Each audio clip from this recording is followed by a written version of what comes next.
A todos vocês que estão assistindo e nos vendo na aula de hoje, a nossa terceira aula de antropologia.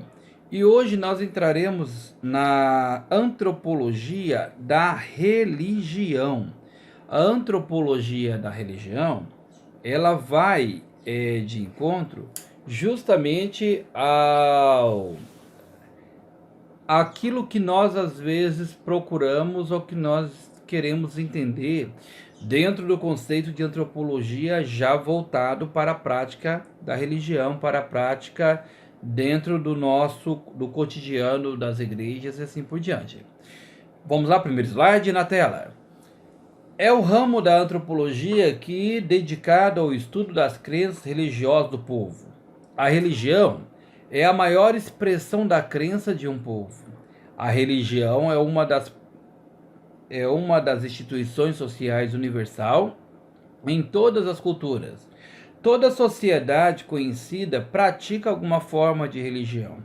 A palavra religião vem do latim e quer dizer religar, dado a ideia de laço, aliança, pacto.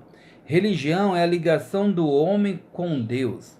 Para a antropologia, religião são todas as crenças e práticas em formas de doutrinas e rituais de uma religião. Próximo slide, vai continuando comigo, pessoal. A antropologia cultural e a Bíblia. A Bíblia é a única regra de fé e prática e a única fonte de confiança do cristão. A veracidade e autoridade final da Bíblia sobrepõe a todas as ciências e argumentos. A única fonte fidedigna que temos sobre Deus e as coisas relacionadas a Ele é a Bíblia. A Bíblia é a revelação divina, possui inspiração divina e tem autoridade divina. Deus se revelou a si mesmo na Bíblia, 2 Timóteo, capítulo 3, versículo 16. Revelação divina é Deus comunicando a verdade para o homem, e a inspiração divina é a influência divina que garante a transferência fiel daquela verdade revelada. A antropologia cultural confere ao estudante, continuando aí comigo, a cultural confere ao estudante conceitos e ferramentas para compreender a cultura em que a Bíblia foi escrita e, consequentemente, entender melhor a passagem bíblica. No campo da etnoteologia, a antropologia cultural ajuda-nos a estabelecer uma teologia verdadeira, intercultural e totalmente relevante à cultura local, fornecendo ferramentas para a contextualização da mensagem. Este estudo da etnologia mostra que a Bíblia é sagrada e infalível, mas a transmissão da mensagem que está atada à cultura. É preciso então distinguir o que é uma verdade bíblica absoluta e o que é um aspecto cultural expresso na passagem bíblica. Volta aqui para mim. Eu creio que a maioria de vocês são frequentadores da escola bíblica dominical, são frequentadores da igreja, né, dos cultos, e muitas vezes o pastor, né, dependendo da igreja onde você está congregando, ele vai, é claro, passar isso aí para vocês, sobre as diferenças que existem daquilo da Bíblia que está de verdade absoluta e aquilo que está de forma cultural. Aqui nós falamos da antropologia da religião, falamos do termo aqui, falamos da religião, que é a ligação de Deus e o homem, né, que a palavra religião não está, né, assim, é uma veia da palavra religare, que dá entendimento de Deus em contato com o homem, e assim por diante, não de uma religiosidade, não é isso, né? De práticas de religiosidade que você acredita que é o que te leva a Deus e que não é a nossa finalidade aqui. Então, primeiro passo, quando você estuda na antropologia e você estuda quem é Deus, isso aqui daria para nós estudarmos semanas e semanas e semanas e tentarmos trazer sobre pesquisas, né, sobre a ideia de Deus dentro das culturas. Mas é rápido, até para a gente não ficar nisso aqui. Isso aí pode ser objeto de sempre uma aula, um estudo bíblico à parte, que levaria horas, mas neste momento é dizer a você que Deus, ele se revela ao homem. E Deus, ele se revela ao homem aquilo que ele mesmo deseja revelar, e que nós entendemos que é dentro da nossa capacidade humana de entendimento, física, mental, de entendermos aquilo que ele está nos falando. Então, quantos anjos existem lá no céu com Deus, quantas habitações existem, o que acontece lá no céu. Tem um hino antigo do canto cristão que fala: jamais se contou ao mortal, né? Metade da glória celeste jamais se contou ao mortal. Até Paulo diz que ele viu coisas, né, inefáveis, coisas que não tem, né, como descrever ao homem, e que ele recebe depois. Ele é um espinho na carne, ele é perseguido para que ele não se glorie, porque a graça do Senhor o basta. Então, quando nós pegamos tudo isso aí, nós conseguimos entender que Deus, ele se revela ao homem. E ele se revela ao homem de uma forma muito especial. Não vou falar nem aqui partindo já do povo de Israel, do povo onde vem Jesus. Eu vou falar aqui já justamente lá do Éden, lá do jardim do Éden. Não estou aqui para discutir se Adão tinha umbigo, ou se Adão não tinha umbigo, ou se a Eva, porque ela já nasceu adulta, né, porque ela já foi feita uma mulher adulta, se ela já começou a entender os passos da menstruação, porque ela não passou pela fase de criança, né? Já até isso já vi gente perguntar.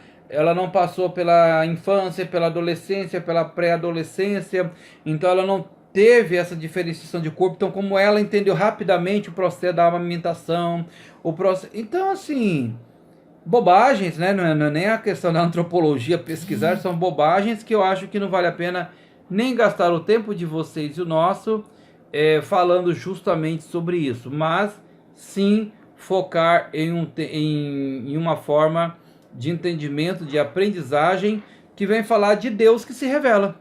Então Deus, ele forma o homem, ele coloca o homem no jardim do Éden, a mulher no jardim do Éden, e ali existe um relacionamento.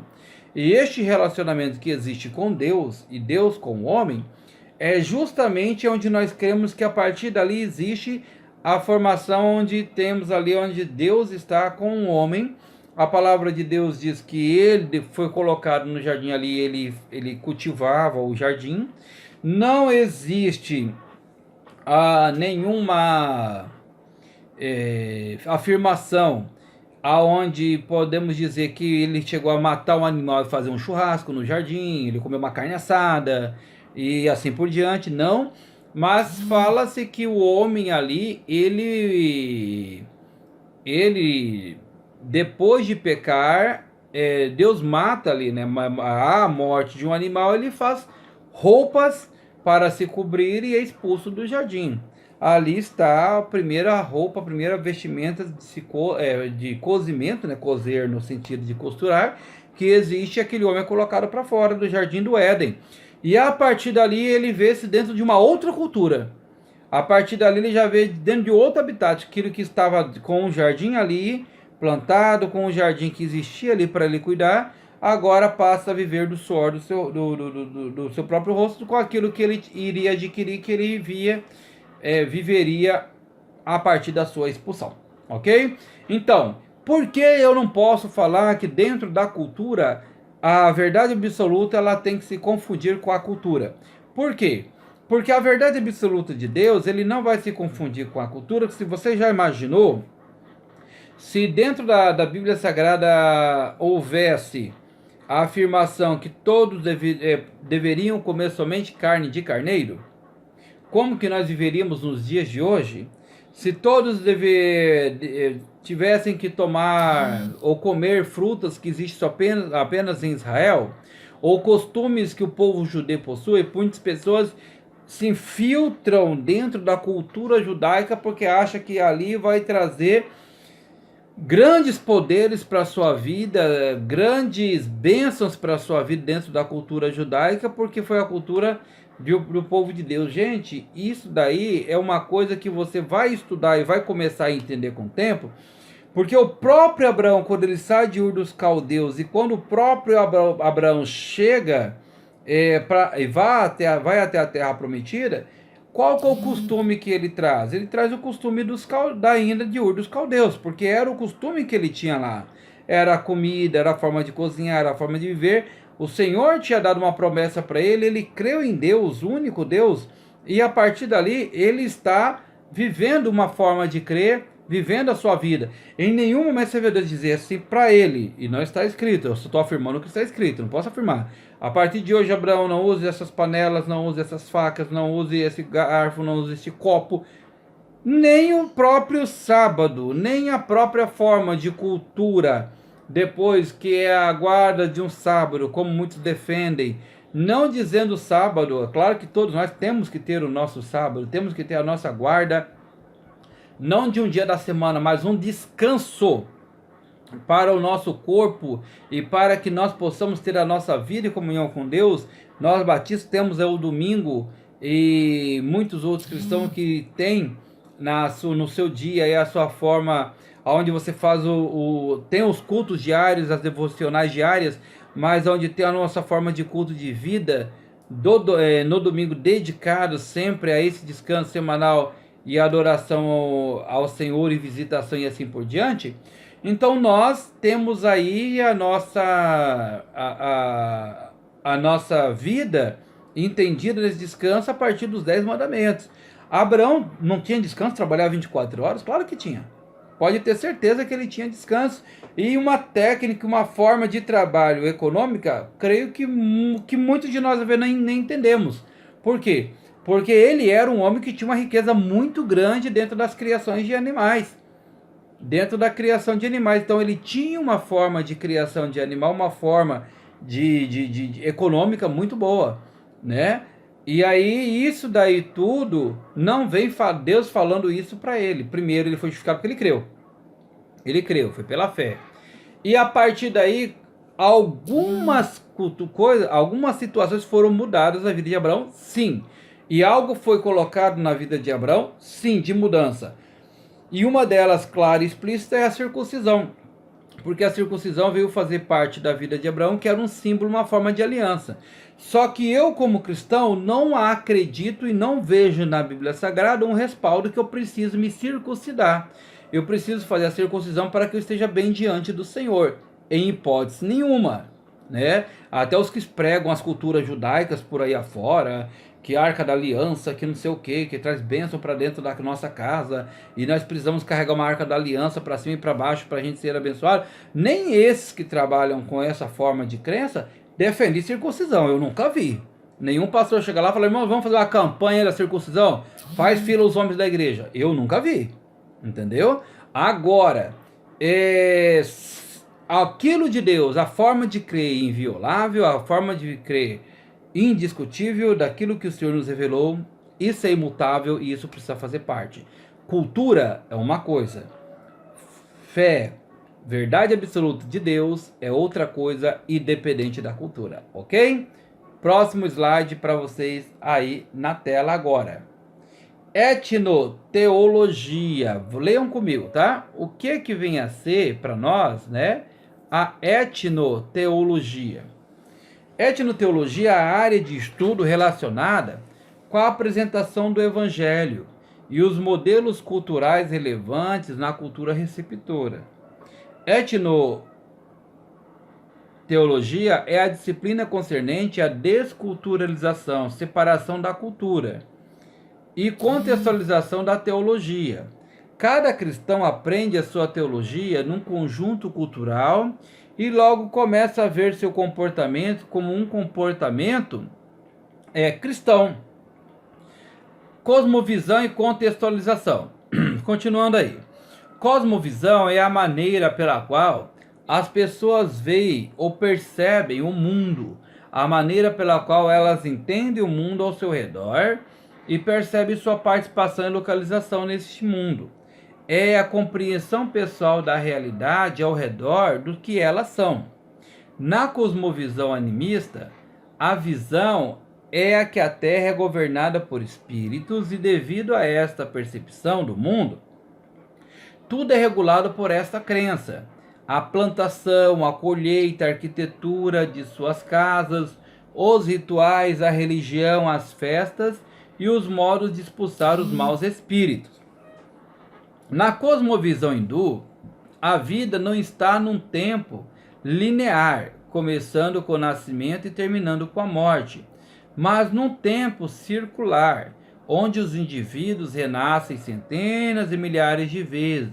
Para eles, a morte é apenas um ponto de reiniciar o processo circular da vida, visto que irá nascer e começar outras vezes. Na cosmovisão espírita, a reencarnação e contato com os mortos espíritos é algo natural. Na cosmovisão católica romana, Maria é a personagem principal no cristianismo e que assume a memória cultural constantemente. Na cosmovisão humanística, o homem é o centro de todo o saber e de todas as coisas. Na cosmovisão islâmica, ocorre uma substituição das ideias do cristianismo, onde Maomé é a autoridade máxima, o Alcorão, o livro de regras, fé e prática, e Deus o juiz impessoal que julgará sem dó alguma. Entender a cosmovisão é o ponto de partida para estabelecer uma ponte naquela cultura pessoal e naquela mentalidade formada, a verdade transcultural do Evangelho de Cristo. Continuando com vocês, então, aqui já em mim, o que é então a cosmovisão?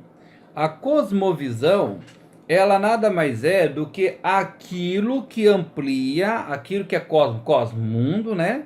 Mundo, a visão 360 graus, que seria no caso, de determinadas pessoas, de determinados povos.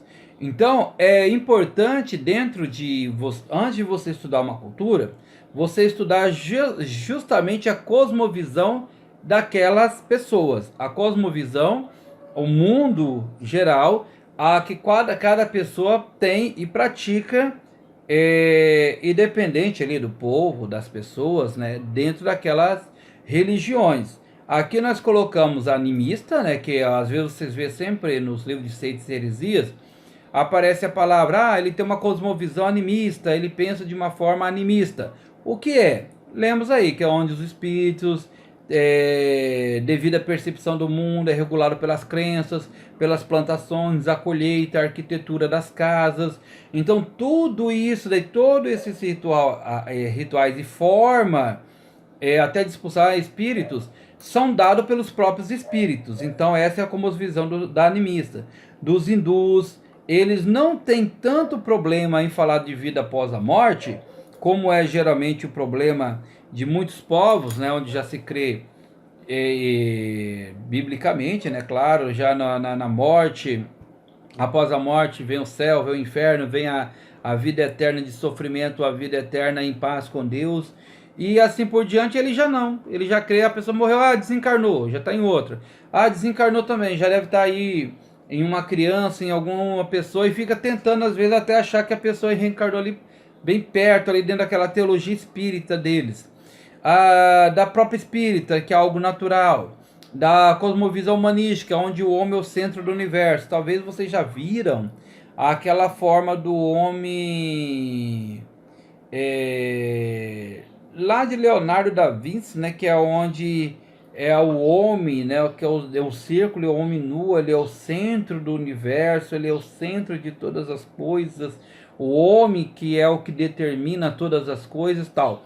E aquele homem geralmente nu, muitos defendem a ideia porque aquele homem ali está nu, porque dependendo da roupa e o traje que você colocar naquele homem, já vai ser identificada a cultura dele, a forma dele de crer, a forma dele se vestir. Então, do momento que ele está nu, não tem como você identificar. Do momento que você o veste, você já consegue entender da onde ele faz parte, que seria a visão que o homem é o centro de todas as coisas, e o centro do universo, de tudo que existe. É algo assim, alguns humanistas, filósofos aí, humanistas da Idade Média mesmo, defendem largamente essa ideia. Dentro da fé islâmica, é claro, Maomé, você não vai em hipótese nenhuma falar de Maomé, contradizer a um Islã, né, a alguém da fé islâmica, que Maomé não é um homem de Deus, não é um profeta de Deus, que você vai estar arrumando briga com ele, vai estar arrumando confusão. Então, dentro da cosmovisão, a cosmovisão é aquela que vai tratar da mente da pessoa, da forma, da formação cultural, da forma cultural que a pessoa existe e da mentalidade que a pessoa possui. Só que para nós cristãos, o que nós queremos ver na antropologia? Como é visto a cosmovisão cristã? O que faz parte da cosmovisão cristã e o que é a cosmovisão cristã? Falamos de cosmovisão cristã, falamos obviamente de Cristo. Então, o que Cristo nos trouxe de ensinamento e que este ensinamento não se choca exatamente com pessoas que venham a acreditar em Jesus Cristo dentro da sua cultura. Exemplo, os irmãos aí que trabalham com as tribos, né? Você vai lá, você prega Jesus Cristo, você fala do amor de Jesus Cristo, eles passam a entender quem é Jesus Cristo, o amor de Jesus Cristo, a forma, a redenção de Cristo na cruz do Calvário, mas você em nenhum momento, para eles que estão ali morando dentro daquelas tribos, vai dizer que eles são obrigados a andarem com mangas compridas, com roupas, como somos nós que estamos aqui, que vivemos aqui, porque essa seria a forma ideal que eles deveriam se vestir. Já houve problemas seríssimos no Brasil por causa disso. A própria Constituição Federal defende essa ideia, né? Proíbe a mudança cultural de povos. E devemos tomar muito cuidado com isso, até porque alguns pastores há um tempo atrás andaram tirando fotos de batismos, né, de povos indígenas e colocando na internet. E houve uma represália muito grande aí, porque sabe que não é bem visto, né, por isso daí, pelo mundão, né, em si, vamos dizer, e é necessário que essas coisas tenham uma certa vigilância, porque divulgar em um jornal cristão, tudo bem, mas divulgar em uma rede social é muito perigoso, até porque existe uma lei que protege essas culturas aí indígenas. Precisamos nos cuidar, tá bom? Próximo slide na tela. A cosmovisão de um povo reflete as suas suposições, valores e entendimento a respeito da vida e do mundo onde eles vivem. Por isso é necessário participar da vida e das experiências de um povo com entendimento para entender essa sua cosmovisão. Daí a necessidade de uma contextualização, ou seja, há de apresentar a mensagem ajustável ao ponto de vista, contexto e estilo cultural local. Então volta para mim aqui, só para dizer a vocês que este daí vai ser o trabalho de vocês, tá? Vocês serão avaliados justamente neste trabalho. Eu vou estar colocando no grupo do primeiro ano e a outros grupos aí que se interessarem, né, que estarão conosco, justamente o trabalho avaliativo de vocês.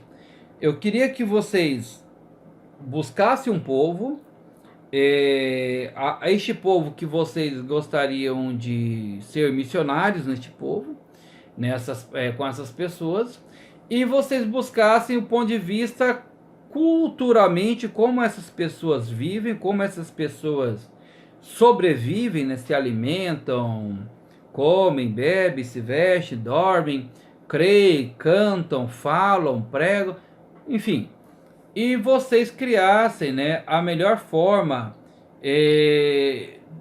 de evangelizar essas pessoas sem que isso daí afetasse a cultura daquela pessoa, daquele povo. Se você escolher no seu trabalho evangelizar muçulmanos, sim. Vou dar um exemplo até bem claro para vocês. A última vez que eu dei este trabalho, um irmão colocou um estudo dentro de campo de futebol. Ele fez uma pesquisa, né, e ele gosta muito de bola, de jogo de futebol, e ele fez uma pesquisa que dentro dos campos de futebol não havia um impacto evangelístico. Olha que coisa que eu achei super interessante da parte dele.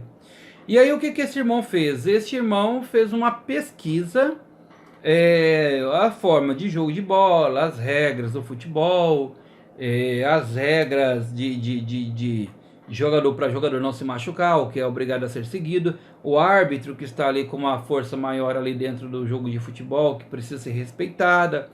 E assim por diante. Não estou falando dos atletas de Cristo, que já fazem um trabalho diferenciado em times profissionais.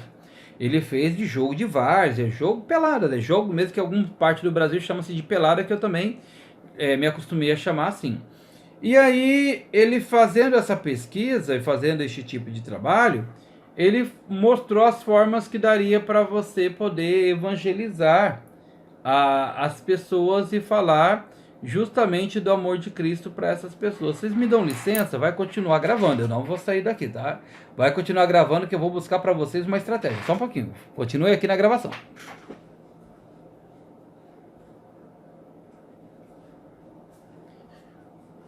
Eu fui ali buscar que eu não tinha trazido comigo, não quis fazer o corte, tá?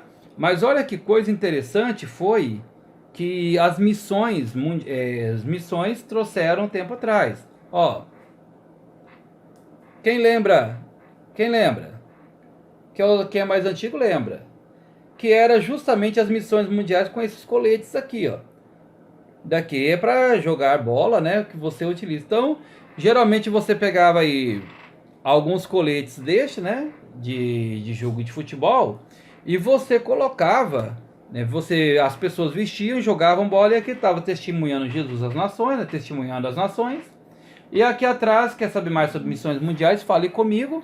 E era usado como estratégia para que você pudesse jogar não só sua bola, como também as pessoas perceber ali um aconselhamento, uma coisa assim. E esse irmão fez justamente isso. Ele trouxe, né, este trabalho evangelístico dentro dos campos de futebol. Você já imaginou se ele chegasse ali e falasse: gente, acabou o jogo, chega todo mundo aqui.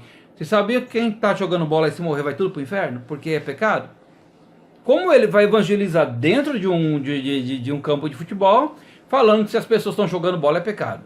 Então são coisas que não pode fazer parte, em hipótese nenhuma, dentro de uma evangelização cultural, dentro da imersão cultural a qual você está se destinando a fazer parte, a qual você está se dispondo a fazer, tá bom? Então o trabalho de vocês é vocês pegarem algo, um objeto ou um local, aonde você possa falar de Jesus, possa trabalhar com a evangelização, sem que você venha ter um choque cultural com aquelas pessoas, tá bom? Continuando no próximo slide.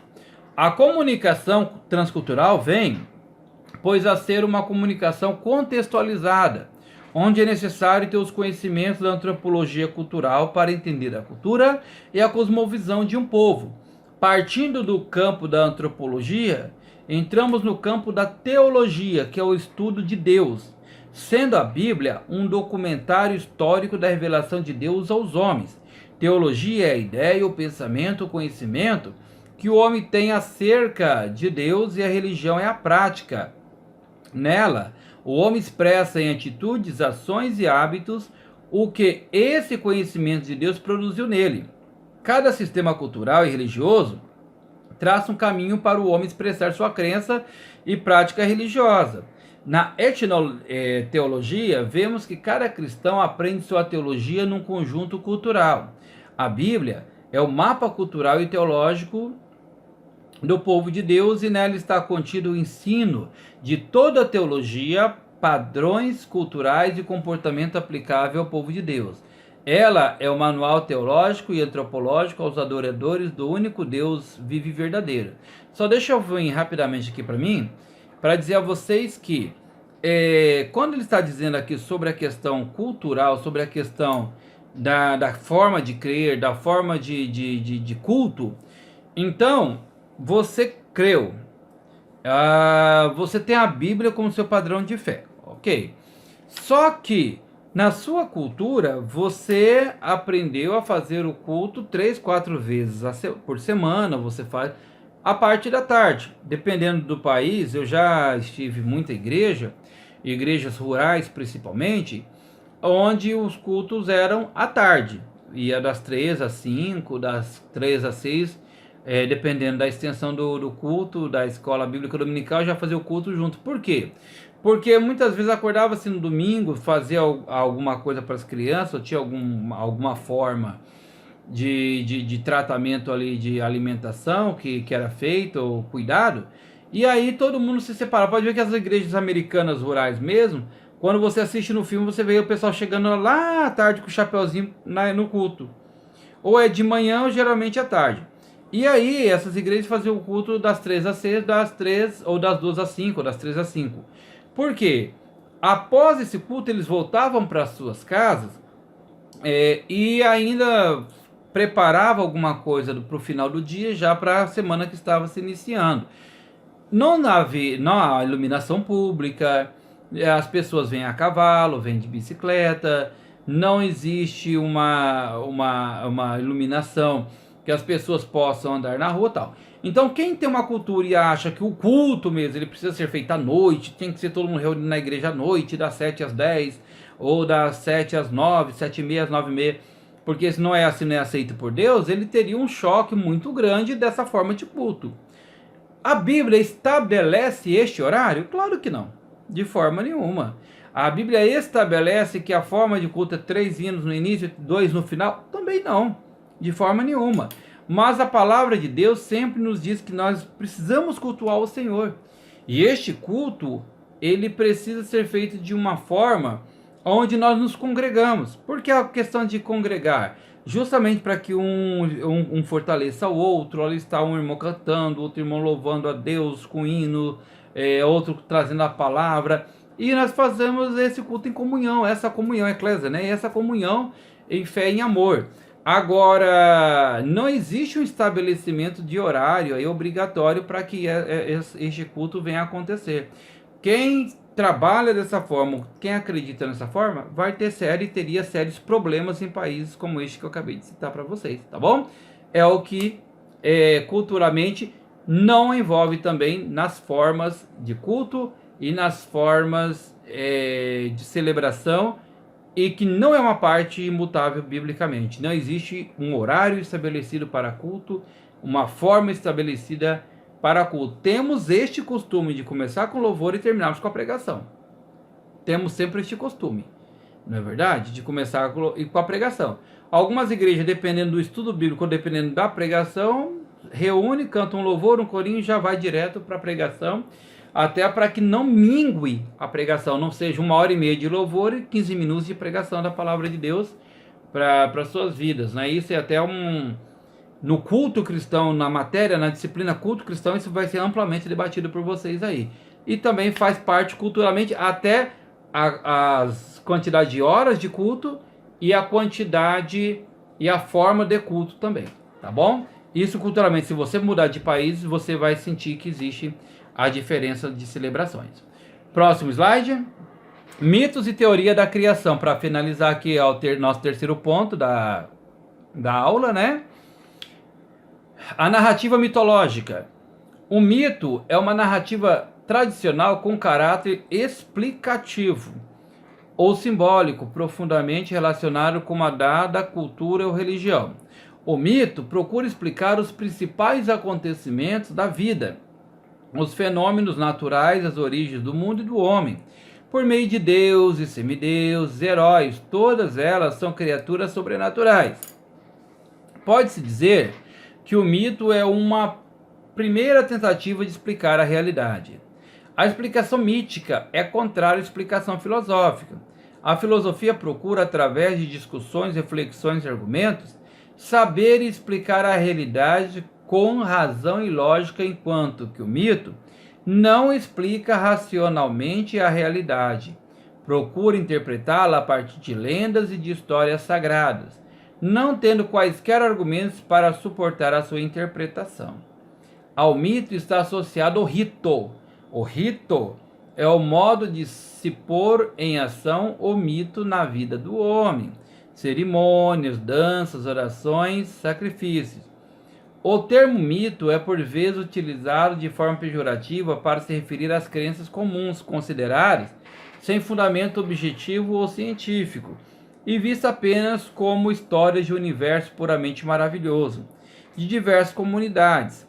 No entanto, até acontecimentos históricos se podem transformar em mitos, se adquirem uma determinada carga simbólica para uma dada cultura. Na maioria das vezes, o termo refere especificamente aos relatos das civilizações antigas, que organizados constituem uma mitologia. Por exemplo, a mitologia grega e a mitologia romana. Todas as culturas têm seus mitos, alguns dos quais são expressões particulares de arquétipos comuns a toda a humanidade.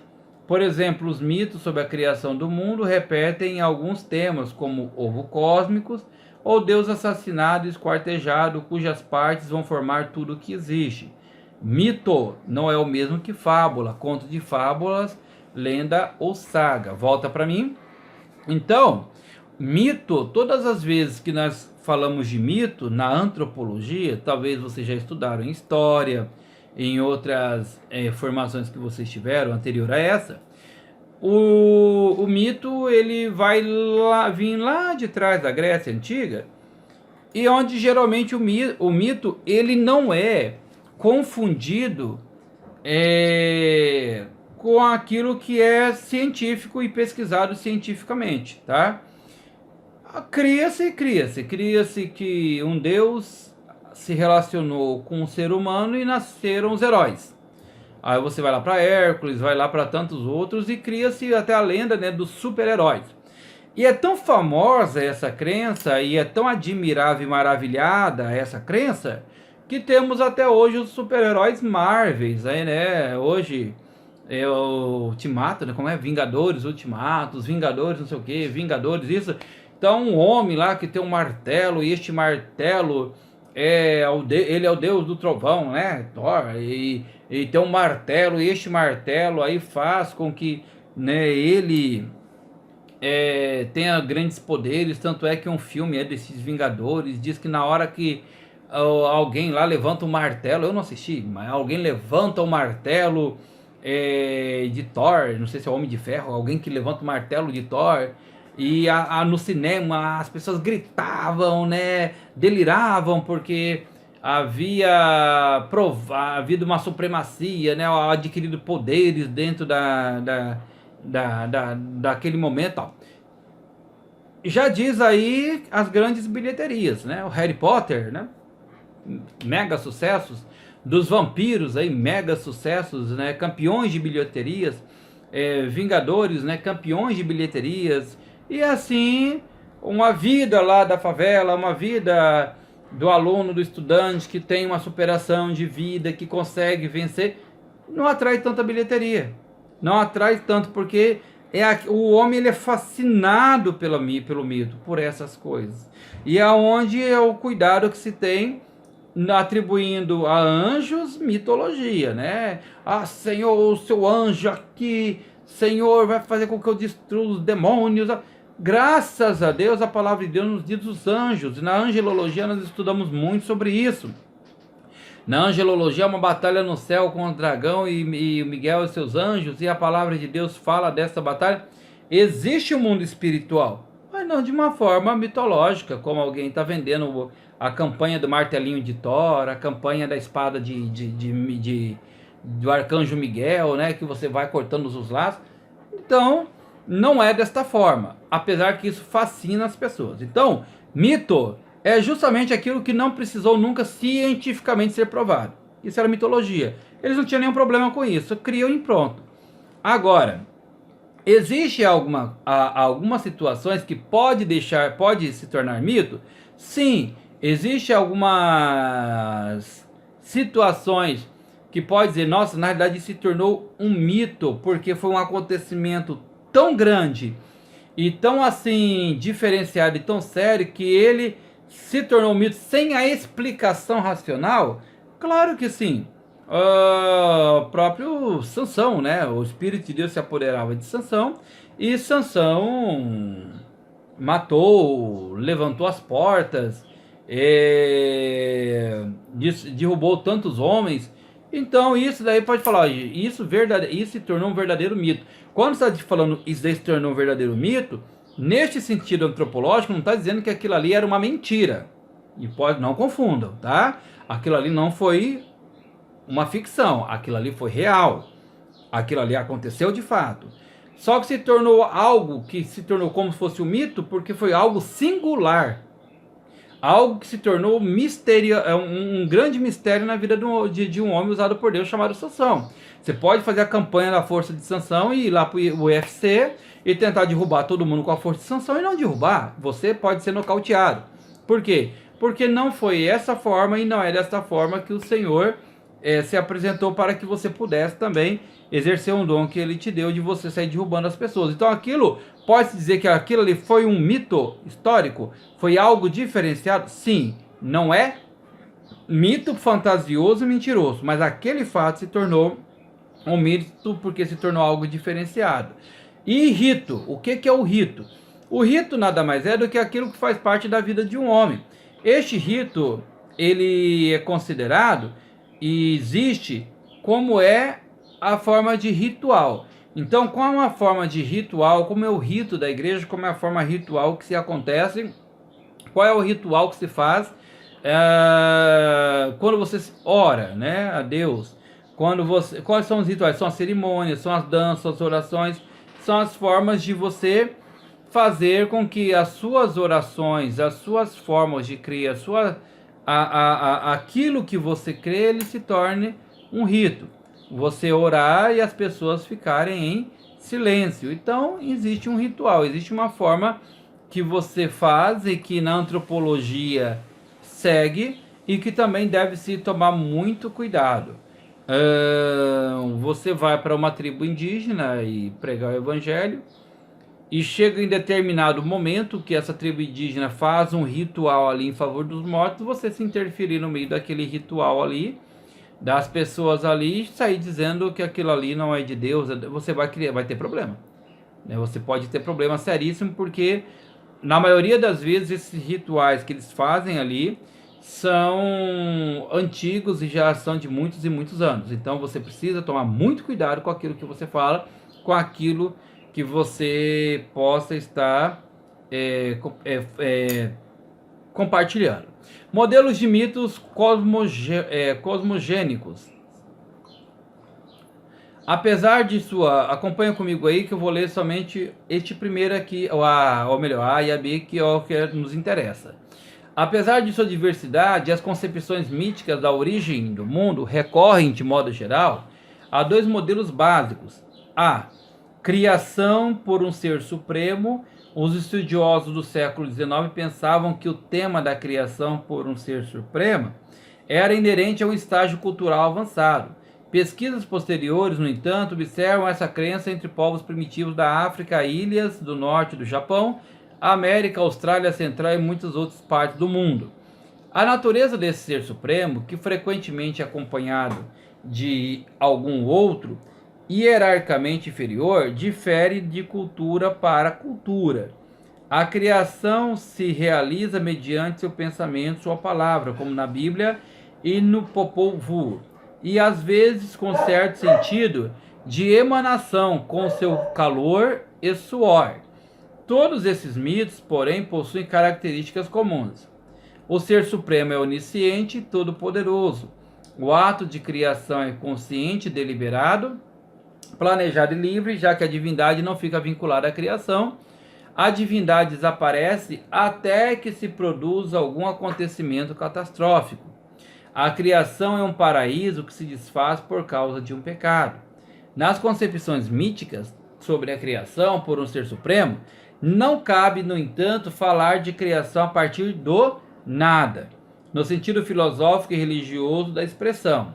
Supõe-se nelas uma matéria, geralmente o oceano, as águas primeiras, consideradas como o caos, a partir do qual se realiza a criação. Antes de voltar para mim, dizendo aí para vocês que no princípio criou Deus o céu e a terra era sem forma e vazia.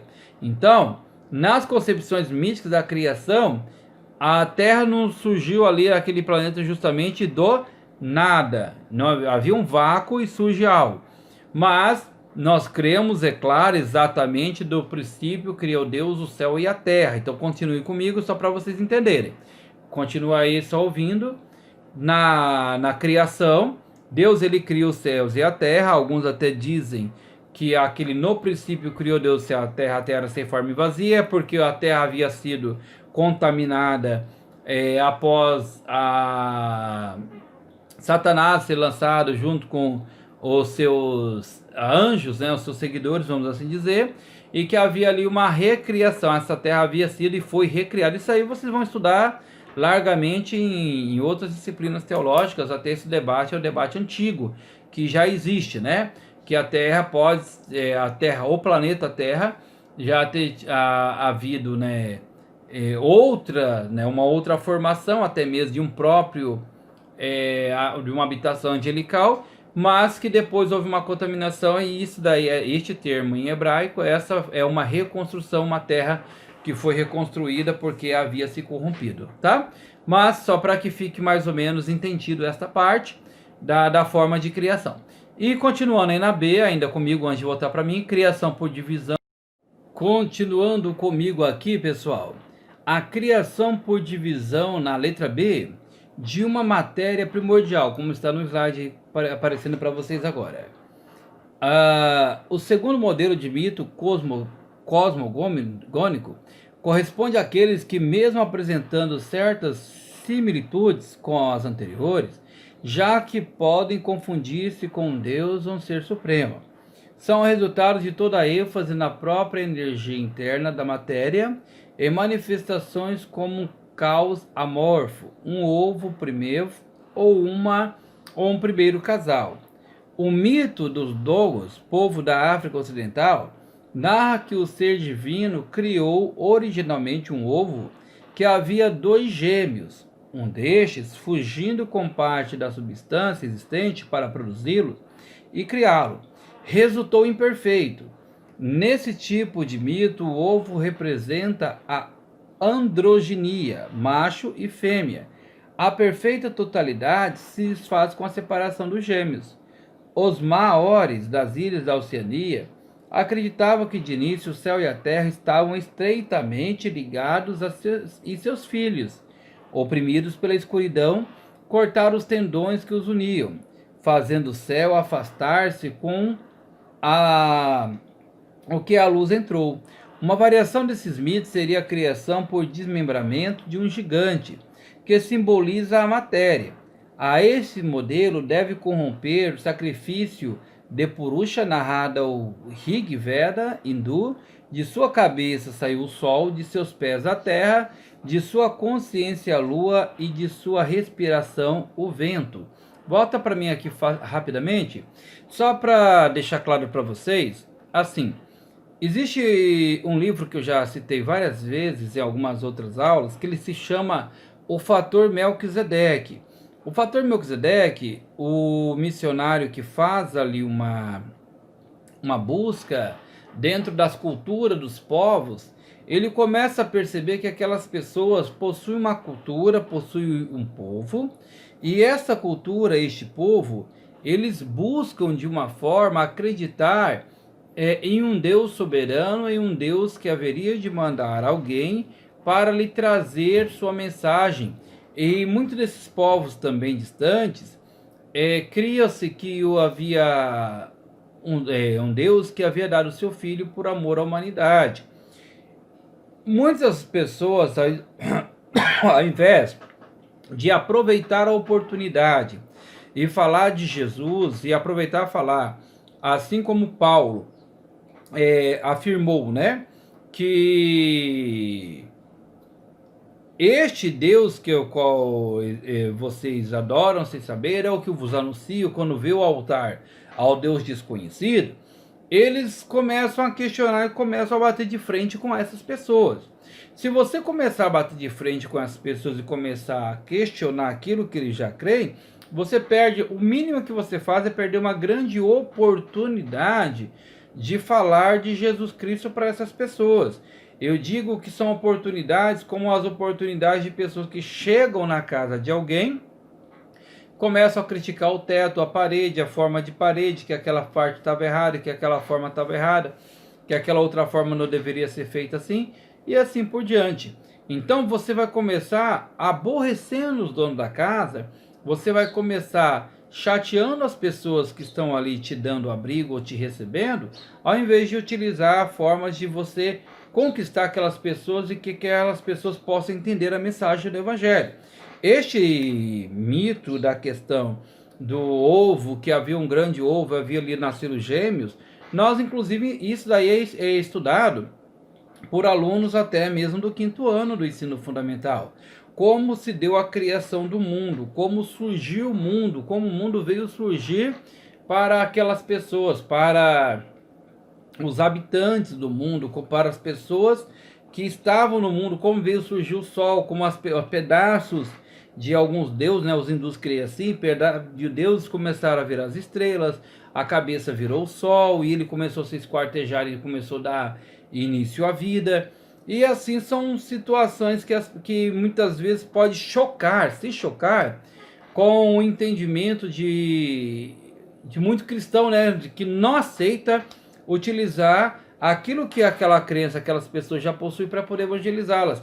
E às vezes preferem bater de frente com as pessoas, o que não é de forma alguma aconselhável, porque isso pode ser problema e trazido como problema até no futuro para que você possa fazer um bom trabalho, tá ok? Para quem vai trabalhar com a África, entenda bem a forma de crer, a forma com que eles entendem de sacrifício, a forma com que eles têm de formação de mundo.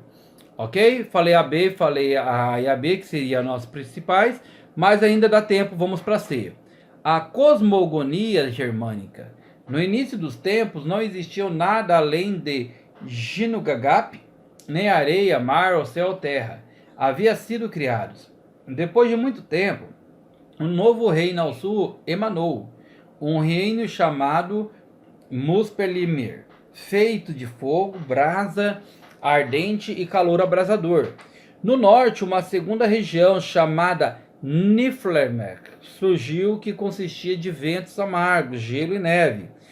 Ginnungagap ficava entre os dois reinos, e as águas dos 11 rios da fonte. Presta bastante atenção aí na leitura, como a mitologia deles se parece muito com os relatos bíblicos, com os relatos da criação, que surge das águas, que o Espírito se moveu sobre a face das águas, e o surgimento da terra seca e assim por diante. Presta bastante atenção. Ali fluíam, no meio do vácuo tudo era moderado, até um dia que os elementos de fogo e gelo colidiram ao norte, e a brisa fria de Niflheim começou a congelar o vácuo, enquanto a parte meridional foi degelada pelo calor que emanava de Muspelheim. Um gigante, tudo era desordem, mas das gotas deste grande caos, a vida emergiu na forma de um gigante de gelo. Seu nome era Ymir, e os gigantes de gelo são seus descendentes. Certa vez, enquanto Ymir estava adormecido, o primeiro homem e mulher nasceram do suor da sua axila esquerda, e suas pernas deram à luz a um filho.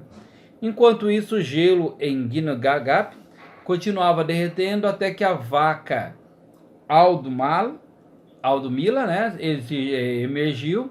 Este alimentou o gigante Mir com suas 4 tetas e sustentou lambendo seu gelo. Quando Aldumila passou 3 noites sucessivas lambendo os blocos de gelo salgado, outro ser apareceu. Seu nome era Buri, e seu filho Bor casou com Bestla, e dessa união surgiram Vila e Odin. Odin, os primeiros deuses, os 2 primeiros são provavelmente correspondentes a Loki e Ymir, respectivamente, e os filhos de Bor sentiam um ódio tremendo pelo gigante Ymir, e então engendraram sua morte. Os 3 irmãos tornaram o cadáver de Ymir e o levaram ao centro de Ginnungagap e o cortaram em vários pedaços. A história ainda continua. Com o descomunal corpo do gigante, Vili e Odin criaram o mundo, e de sua carne fizeram a terra. Dos vossos as montanhas, das partes esqueléticas quebradas de Mir, dentes e dedões dos pés criaram rochas, pedregulhos e pedras. O sangue que fluía de Mir deu lugar aos rios, lagos e mar. Larvas cresceram da carcaça de Mir, e estas foram amoldadas em anões. Vili e onde ergueram o crânio de Mir tão alto que este alcançou o fim dos limites da terra. Isso lhe chamaram o céu.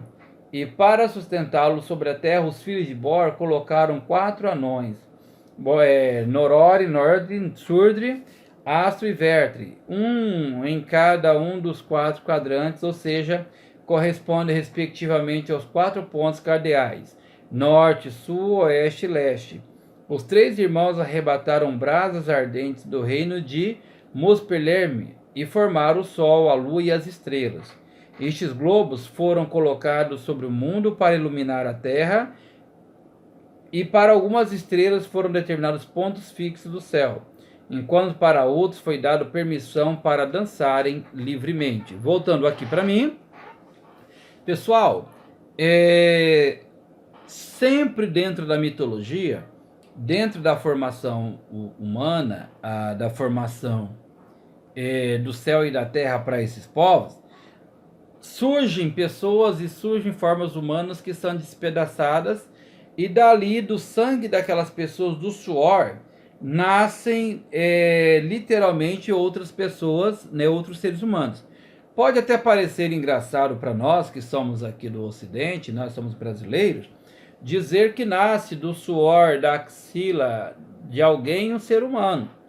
Mas para eles era um local que era entendido por sagrado, e era entendido e é entendido em alguns povos que ainda acreditam assim, de origens germânicas, né? E deste suor nasce seres humanos. Então, para eles, o suor da axila era um suor sagrado, um suor de criação. De alguns pedaços surgem céus, surgem terras, e ali no início surge a briga, a guerra entre os gigantes, né, daqueles que são os gigantes, com os filhos de outro criador, né? E os irmãos, os 3 irmãos, tomam o cadáver de Ymir e levam ao centro de Ginnungagap e cortaram em vários pedaços. Então, a partir de quando este gigante é morto, a partir de quando essa pessoa é decapitada, nasce dali as montanhas, os lagos, as florestas. É aquela velha, né, aquele entendimento que morre alguém para que a vida possa ser estabelecida e possa ser dada a alguém também. Então, a antropologia da religião, aqui para finalizar com vocês, o que ela é? A antropologia da religião, ela é o estudo aonde as religiões, ela tenta chegar-se a Deus pelo processo de entendimento, aonde você precisa entender Deus através da sua forma de crer, da sua forma de relacionamento. E muitas vezes essas religiões, na antropologia, esses ritos estão geralmente ligados a mitos, né, conforme nós vimos aqui, nem que não comprove que foi dessa forma que surgiu o mundo, que o mundo surgiu assim, e que essas pessoas precisavam, né, precisariam ter uma, vamos assim dizer, uma confirmação para que houvesse rituais milenares, né, há mais de anos, para que houvesse um culto racional e houvesse o segmento de uma cultura e de um entendimento racional. Eles não precisam disso. Essas pessoas são ligadas a mitos, ligadas a histórias de criação que chegaram até elas através de antepassados. Ponto. Nós não podemos esquecer que para que esses conhecimentos, para que devidos conhecimentos chegassem até eles, ou se assemelhassem em muitos pontos, é porque o homem em determinado momento ele foi um só. Em determinado momento houve uma família só. Da família se tornaram cidades, e das cidades foram se distanciando e se idolatrando e se distanciando. Existe uma formação cultural antropológica muito grande entre Adão, passando por Noé e depois chegando até Abraão. Abrão, né? Começando por Abrão.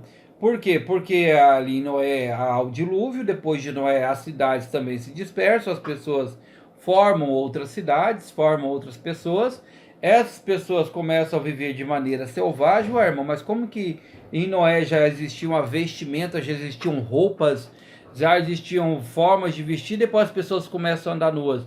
Se você provavelmente for se vestir e for morar em uma localidade, em um local distante, onde não existe a possibilidade da pessoa onde haja roupas, e o que você vai ter ali serão folhas, serão galhos de árvores, e você viva de uma forma ecologicamente daquilo que você produz, você vai passar a viver também.